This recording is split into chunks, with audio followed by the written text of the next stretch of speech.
Alam mo ba na kapag may nagawa kang mali, tawagin mo lang na racist ang nakapansin at makakalusot ka na? Siyempre, hindi naman talaga nagkakamali ang mga Islamista. Ang buong mundo lang talaga ang laban sa kanila. Iyakan, ang pakikibaka, ang pakikibaka. Ang dalagang ito ay pinakiusapang ilipat ang kanyang sasakyan dahil nakaharang siya sa driveway. At ngayon, iniisip niya na racist ang lalaking ito. Nakakapagod na. Para siyang batang paulit-ulit sumisigaw ng lobo at sawa na tayong lahat. At naging racist siya sa akin. Kaya yung babae ang nagparada ng kotse na ito. At meron akong sanggol sa loob. May driveway. Dito niya ito ipinarada. Patay na ito. Hiniling ko sa kanya na ilipat Talagang ito. drive-thru ito.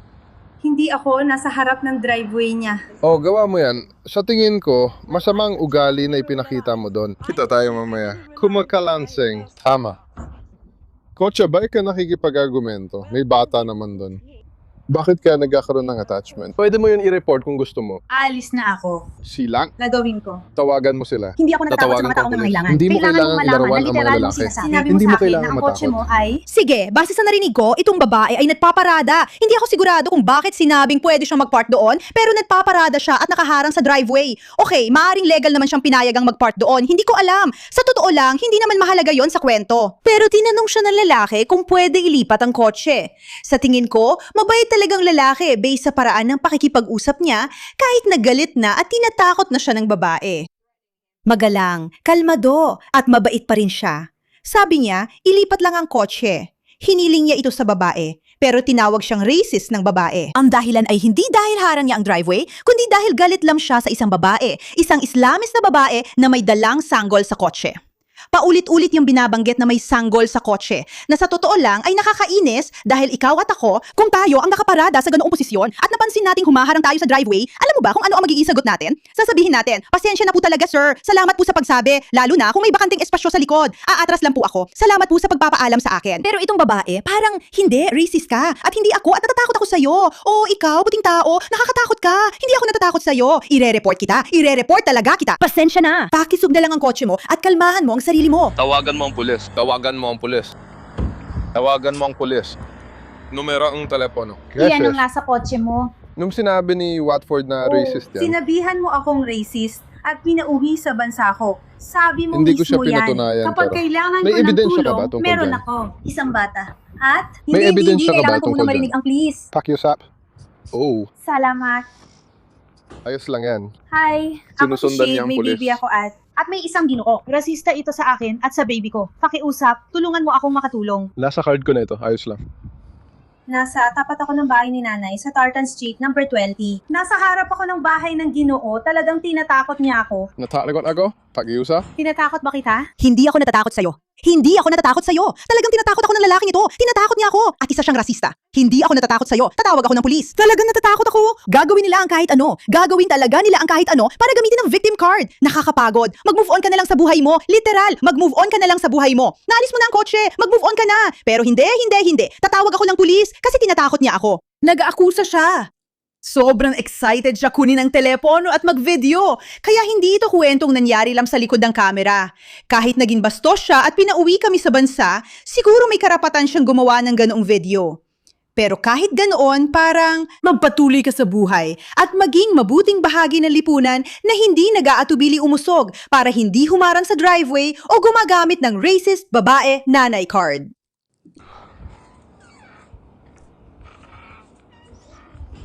Natatakot siya sa akin. Takot na takot siya. Kunay. Ano? Sinabi niya hindi siya natatakot? Takot na siya sa akin na yun, bro. Tingnan mo. Sabi niya, pag nag-park ka sa harap ng bahay na to, ikaw, Hindi ko sinabi yun. Kailan ko sinabi yun? Ngayon, kausap na niya ang pulis sa telepono at kailangan niya mag-imbento ng malaking kwento para lang mapatunayan kung bakit niya sinasayang ang oras ng mga pulis na dapat sana ay para sa mga taong totoong may problema. Pero inhal lang nasaktan ang damdamin niya nang may nag-request sa kanya na gawin ng isang bagay, kaya ngayon, kailangan na ng pulis na iligtas siya mula sa masamang puting lalaki na umano'y racist laban kay mommy at sa anak niya. Ibig ko sabihin, naku naman guys! Pumunta ako para sunduin ang anak kong babae. Nandun lang siya nakaupo. Sige, papasok na ako pero pakiusap. Pero sa mga tala, sinabi niya sa akin, ang kotse mo, mafa-flat ang mga gulong. Hindi ko tinanggap yon. Si anumang mangyari Hindi ko sa mga kailanman kontrata sinabi ay magiging yun. tugon. Ano? Oh. Hindi ko kailanman sinabi yon. Kaya, napapansin mo bang lumalala ang sitwasyon? Para sa akin, interesante ito. Kalma naman siya, hindi mukhang masama o bastos. May ipinakiusap lang siya, tapos umalis na. Paulit-ulit siya nagsinungaling, sabi niya, natakot ako. Dati, hindi na ako natatakot. Pero ngayon, sobra na akong takot. Rasista daw siya at lumalala pa ang kwento habang pinapanood ang video. Binantaan niyang ipa-flat ang mga gulong niya at sinabihan siyang bumalik. Sige, tingnan natin kung ano pang sasabihin niya. Iyon ang dapat niyang sabihin na makita ang video. Nagpapakita ka ng pagiging racist sa akin. Binantaan mo ang kotse ko, tinakot mo ako, sinabihan mo akong bumalik sa bansa ko. Yun sana ang tamang gawin dahil lang dapat akong umalis. Kung ginawa niya yon, edi sige, may karapatan siya. Pero wala namang nabanggit na ganoon dati. Parang hindi ako natatakot. Bakit na nagiging racist? At pagkatapos, ay tumawag siya sa pulis. Bigla na lang siya nagsasabi ng kung ano-anong bagay. At ito ang punto. Kahit totoo pa yon, alam niyang wala namang saysay yon. Walang halaga kung totoo o hindi. Kasi kapag sinabi niyang racist ang lalaking ito at may ginawa raw ito sa kanya kahit walang ebidensya o patunay, maniniwala sila dahil takot ang mga pulis na matawag na racist. Ang mga babaeng ito Yun ay ba parang ibig sabihin putik. nun? Huwag ka nang magalit, ano? Sabi niya sa akin. Tinanong niya ako kung pinanganak ako sa UK, sabi ko oo. Sinabi niyang hindi ko alam ang batas at bumalik daw ako sa bansa ko. Literal, ganun ang nangyari. Dinawa ko ba? Kabaliwan yan, pare. Hindi ko kailanman sinabi ang ganung bagay. Talagang umaasa ako na may ebidensya. Sobrang natatakot ako. Natatakot talaga siya. Ako naman sobrang agresibo. Malalaman Sobrang ko rin agresibo. Number 10. Ito. Sa Number tingin ko, 10. may number 2 din. Ito. Number 10. To. Ikaw, alam mo kung ano ang dahilan? Oo. Darating ba ang mga pulis? Maghihintay ako rito kung darating sila. Tingnan mo, kinakausap niya ako at ayokong kausapin niya ako. Pwede mo ba Natatanong ako? Hayaan mo akong kunin ang mga gamit ko at pumunta sa bahay ng nanay ko at huwag mo akong kausapin. Hindi pa niya kailanman sinabi na huwag mo siyang kausapin o lumayo ka, sir. Wala siyang binanggit na ganon. Pansinin ang mga kasinungalingan, habil mahalaga ito sa ganitong video. Hindi mo malalaman ang nangyari bago ito, pero pwede mong makita ang mga hindi tugma. Habang nasa telepono siya, parang, nakakatakot siya, lumayo ka. Sabi ko na sa'yo, hindi.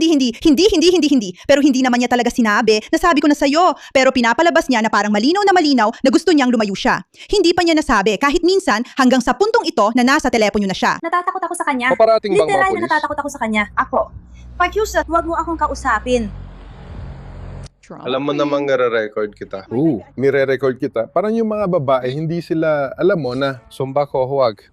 Nakakatakot ka. Sa tingin mo ba kasama na sa pagiging hijabi ang acting lessons? Kawili-wiling tanong, mga kaibigan. Sira ulo talaga ang mga babaeng to, para. Putangina ang mga babaeng to. Sumisigaw siya, parang tinatakot ko raw siya. Malamang natatakot ako, pakiusap. Para makahanap Dapat akong mga ako. bala. Napakabait nito, Nakihiram parang ako kay pakikipag-date. Godfrey ng camera. Mga cellphone na yun, sumpa ko dahil. Pare-pareho na lang sila. Nakakatakot talaga. Tinatakot nila ako. Paalam. Nakakalungkot kasi babae siya. Nagmamaneho ng makulay niyang BMW at halatang komportable. Ang bilis pa niyang magtanong ng, ganito ba ito? Lahat galit sa akin. Natatakot ako. Habang tinatamasa niya ang lahat mula sa UK para sa pamilya niya, nakakahiya talaga. Sa totoo lang, nakakahiya ang buong video na to. Mapapahiya ako kung may makahuli sa akin sa kahit anong bagay na kahit medyo kahawig lang nito. Makita yung pagpapanggap para magmuhang kapani-paniwala sa pulis at palabasin na may kaso ka kahit alam mong wala. Sobrang sama. Nagpakita siya ng masamang ugali nang hingin kong igalaw niya ang kotse. Tagapanggulo. O dahil na siya nagsisimula ng mga komprontasyon at nagiging agresibo. Kabaliwan.